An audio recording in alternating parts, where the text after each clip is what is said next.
હવે વાત કરીએ પેટા ચૂંટણીના પરિણામની તો વિસાવદરની પેટા ચૂંટણીમાં આપનો ભવ્ય વિજય થયો, જેમાં આપના ગોપાલ ઇટાલિયાનો વિજય થયો છે। વિજય બાદ ગોપાલ ઇટાલિયા સાથે ખાસ વાતચીત થઈ, જેમાં તેઓએ જણાવ્યું કે મારી નહીં વિસાવદરની જનતાની જીત થઈ છે। ગામડાના લોકોએ મને ખૂબ પ્રેમ આપ્યો, ગોપાલે નહીં જનતાએ ચૂંટણી લડી છે તેવું ગોપાલ ઇટાલિયાએ જણાવ્યું।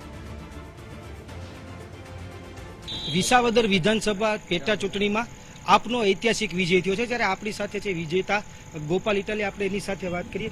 ગોપાલભાઈ, આવડી મોટી જીત થઈ છે, શું કહેશો, કોને જશ આપશો? આ જીત વિસાવદર, વહેસાણ અને જૂનાગઢ ગ્રામ્ય પંથકના ખેડૂતો, ખેતમજૂરો, રત્ન કલાકારો, વેપારીઓ, દુકાનદારો, આમ જનતાની આ જીત છે। કેમ કે આ ચૂંટણી તેઓ પોતે લડ્યા છે। ગોપાલ ઇટાલિયા જો ચૂંટણી લડતો તો ભાજપ ગોપાલને હરાવી દેતું, પણ આ દેશમાં જનતાને હરાવી શકે એવી કોઈ તાકાત પેદા નથી થઈ। જનતા જ મોટી તાકાત છે। એક તરફ આખી સરકાર, આખું મંત્રીમંડળ, તમામ ધારાસભ્યો, જિલ્લા કક્ષાના નેતાઓ, પૈસા, પોલીસ, ગુંડા, દારૂ, બધું જ।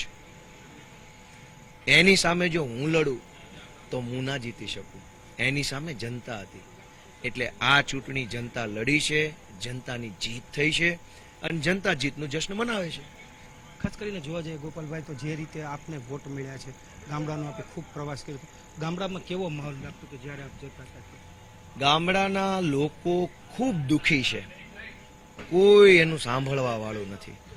ચાહે ખાતરનો પ્રશ્ન હોય, ચાહે રોડ રસ્તાનો પ્રશ્ન હોય, ચાહે ખેતીવાડીની અંદરની વ્યવસ્થાનો પ્રશ્ન હોય, ચાહે વીજળીના મીટરનો નાનો એવો પ્રશ્ન હોય, અથવા ગામડાના ગરીબ પરિવારને સસ્તા અનાજની દુકાનેથી મળતા અનાજનો પ્રશ્ન હોય, કે ચાહે 100 વારિયા પ્લોટનો પ્રશ્ન હોય, કોઈ પણ પ્રશ્ન હોય, ગામડાના માણસની વેદના કોઈ સાંભળવા તૈયાર નથી, કોઈ એને મદદ કરવા તૈયાર નથી। એટલે હજારો ગામડા દુખી હતા।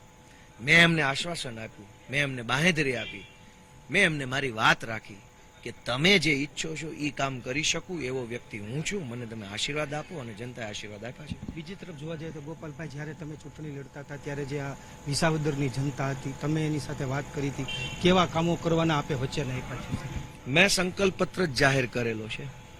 એ સંકલ્પ પત્રની અંદર મારા 15 સંકલ્પો છે, જેમાં કેટલાક સંકલ્પો નીતિ વિષયક બાબતના છે, કેટલાક સંકલ્પો છે એ ડેવલપમેન્ટ વર્કના છે, બાકીના સંકલ્પો જે છે એ પ્રોસિજરલ વર્કના છે।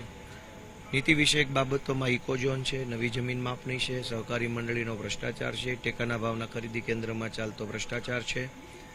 આ બધી બાબત જે છે એ નીતિ વિષયક બાબત છે ને એની અંદર હું પૂરી તાકાતથી લડીશ, ચાહે વિધાનસભામાં, ચાહે સડક ઉપર, ચાહે હાઈકોર્ટમાં।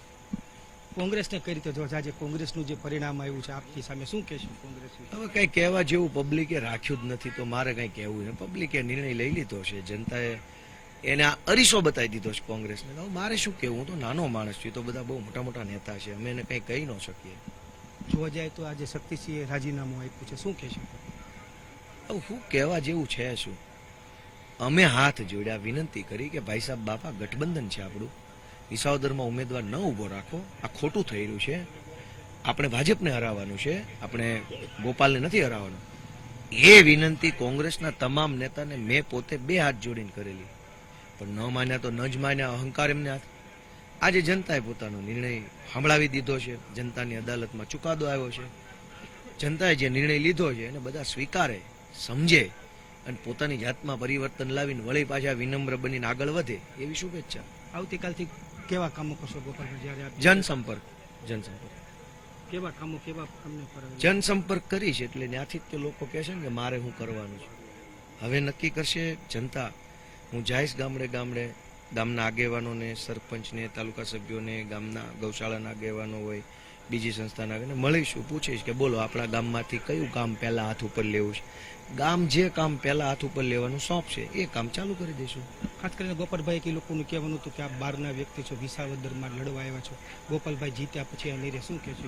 હવે શું કહેવાનું છે? બહારના અંદરના વિસાવદરના લોકોએ મને સ્થાન આપ્યું, માન આપ્યું, પોતાનો ગણી લીધો છે, હવે આ વાત જ ક્યાં વધે છે?